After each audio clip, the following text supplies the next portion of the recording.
নিশ্চয়কৈ আপোনাক আমি আজি বিহুৰ উল্লেখ জনাইছোঁ লগতে আপোনাৰ লগতে প্ৰতিদিন টাইমৰ সমূহ দৰ্শকক আমি বিহুৰ উল্লেখ জনাইছোঁ আৰু যিহেতু আজি গৰু বিহু ইতিমধ্যে দেখা পোৱা গৈছে যে গ্ৰাম্য জীৱনৰ যিসকল কৃষিজীৱী লোক আছে তেওঁলোকে আজি উলহ মালহে গৰু বিহু পালন কৰিছে আৰু মই যোৰহাটৰ ভোগদৈ পাৰৰ মনাই মাজিৰ এঘৰ ব্যক্তিৰ ঘৰত উপস্থিত আছোঁ আৰু যি ঘৰ ব্যক্তিৰ ঘৰত দেখা পোৱা গৈছে যে গৰু বিহু পুৱাৰ ভাগতে উদযাপন কৰা হৈছে আৰু গৰুক নোৱাব ধুৱাবৰ কাৰণে যিসমূহ সামগ্ৰী লাগে সামগ্ৰীসমূহ ইতিমধ্যে সাজু কৰা হৈছে লাও জাতিলাও কেৰেলা কেৰেলা যিমানসমূহ সামগ্ৰী লাগে এই সকলোবিলাক সামগ্ৰী ইতিমধ্যে কটা হৈছে কাৰণ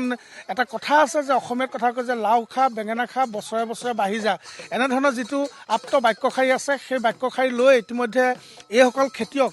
নিজৰ যি গোহালিৰ যি গৰু আছে সেই গোহালি গৰুলৈ কিছু সময় পিছতেই ভোগদৈলৈ যাব আৰু ভোগদৈৰ যি পানী সেই ভোগদৈ পানীত গৰুক নোৱাব ধুৱাব ইতিমধ্যে মাহ হালধি সকলো সাজু কৰি ৰখা হৈছে তাৰ সমানে সমানে যিসমূহ চাট লাগে সেই চাটসমূহ সাজু কৰি আছে ইতিমধ্যে দেখা পাইছে কেনেদৰে সুন্দৰভাৱে এই তিয়ঁহ কটা হৈছে জাতিলাও কটা হৈছে ঠিক তেনেধৰণে কেৰেলা কটা হৈছে বেঙেনা কটা হৈছে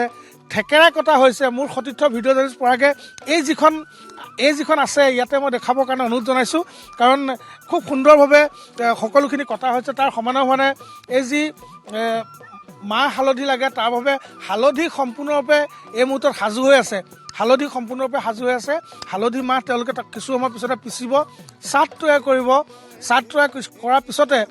গোহালিত যিহেতু গৰু সাজু হৈ আছে যিহেতু আজি গৰু বিহু যিহেতু কৃষিজীৱী ৰাইজৰ মূলধন এই গোধন আৰু সেইবাবেই কিছু সময়ৰ পিছতে এই গোহালিৰ পৰা গৰু নি ভোগদৈলৈ লৈ যোৱা হ'ব তাতেই তেওঁলোকক গৰুক নোৱা ধোৱা কৰা হ'ব আৰু ইতিমধ্যে সকলো সাজু হৈ তেওঁলোকে এনেধৰণে আজি সমগ্ৰ ৰাজ্যৰ লগতে যোৰহাটতো এনেধৰণে গৰু বিহু উদযাপন কৰা হৈছে কাৰণ খুব সুন্দৰভাৱে যিহেতু আজিৰ দিনটো উলহ মালহে পালন কৰাৰ বতৰো খুব পুৱাৰ ভাগতে খুব ধুনীয়া আৰু এই মুহূৰ্তত মই কথা পাতিম যিহেতু দেউতা আছে আমাৰ লগত দেউতা খুব সুন্দৰকৈ আয়োজনটো চলি আছে এই মুহূৰ্তত কি কথা হৈছে কেনেধৰণে আজিৰ দিনটো আৰম্ভণি কৰা হ'ব এতিয়া আমি আজি বিহুৰ বাবে এই কেৰেলা থেকেৰা লাও বেঙেনা হালধি আৰু ইত্যাদি কৰি আমি যিখিনি আজি সৰ্বসাধাৰণতে আমি পূৰ্বৰ পৰা কৰি অহা নিয়মমতে যিখিনি পাতিব লাগে বিহুৰ সকলোখিনি আমি এতিয়ালৈকে যোগাৰ কৰি আছোঁ আৰু খন্তেক পিছতে আমাৰ গৰু গা ধোৱা হ'ব এতিয়া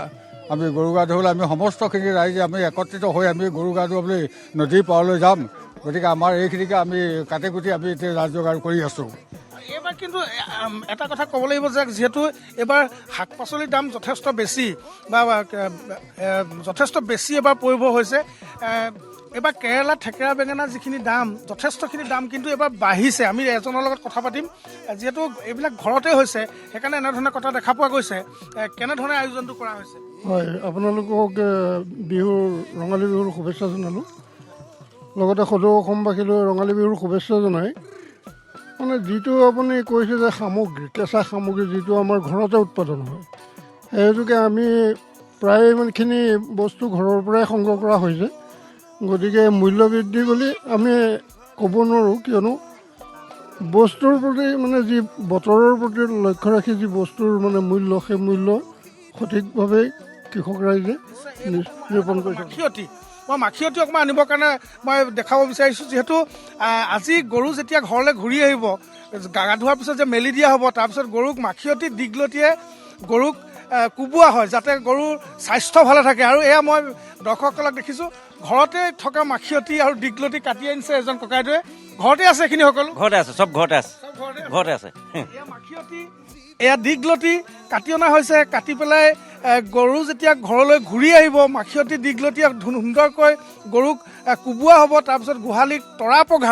তৰা পঘাৰে বন্ধা হ'ব কাৰণ নতুন পঘা আজি দিয়া হয় যেনেকৈ বিহুত যেনেকৈ মানুহে নতুন বস্ত্ৰ লয় ঠিক গৰুকো কৃষিজীৱী অসমীয়া ৰাইজে গৰুক নতুন তৰা পঘাৰে বান্ধি দিয়ে আৰু এনেধৰণে মাখিয়তী দীঘলতি লৈ এনেধৰণে সকলোখিনি সাজু হৈছে অকণমান যদি বিহু এটা হৈ যায় তেতিয়াহ'লে আৰু তাতে ৰমক জমক লাগিব যেন লাগিছে অকণমান বিহু এফাকি হ'ব লাগে কাৰণ আজি যিহেতু বিহুৰ আৰম্ভণি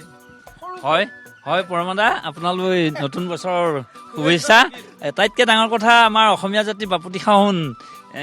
বিহুটো পাতিবলৈ আমাৰ পতানিকে অসমবাসী মনাইমিজি গাঁৱত আমাৰ বিহুৰ মানে পৰস্পৰভাগে বৰ বেলেগ ধৰণৰ হৈ থাকে আৰু সেইটো কাৰণে আপোনালোকে ৰাতিপুৱাই আমাৰ গৃহত উপস্থিত হৈ আমাক পৰম অতিথ্য কৰিছে। তাৰোপৰি আপোনাৰ আমাৰ যি সমজুৱাভাৱে আমাৰ মনাইমিজি ডেকা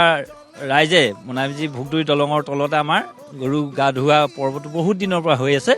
সেইটো কাৰণে আপোনালোক আহি থাকে, আপোনালোকক আমি ধন্যবাদ দিছোঁ। আমি বিহু এফাকি জুৰিব বিচাৰিছোঁ। বিহু এতিয়া আমি যিহেতু নামঘৰৰ বিহুৰ কাৰণে আমি ওলাই যামহে,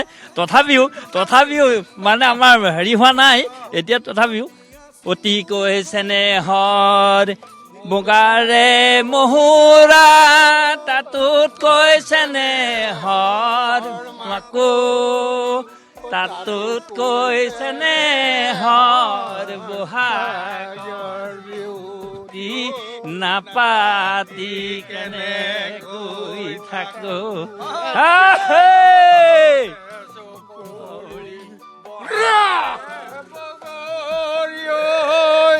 জেঠতয় মনা ধান গৰু বিহু দিনা লবা আশীৰ্বাদে ঐ তেহে পাবা বৈকুণ্ঠ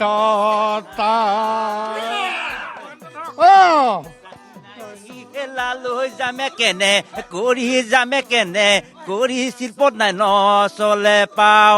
বাৰু বাৰু বুলি গলা গয়া তৰি আমাকে ভাবিলা পৰ আইকন আমাৰ মনাই মাজিত ঘৰ।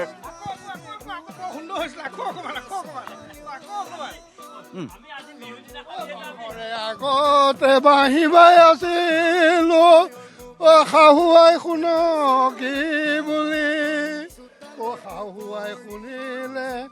মিচিকিয়াই হাঁহিলে ঐ জোঁৱাই দে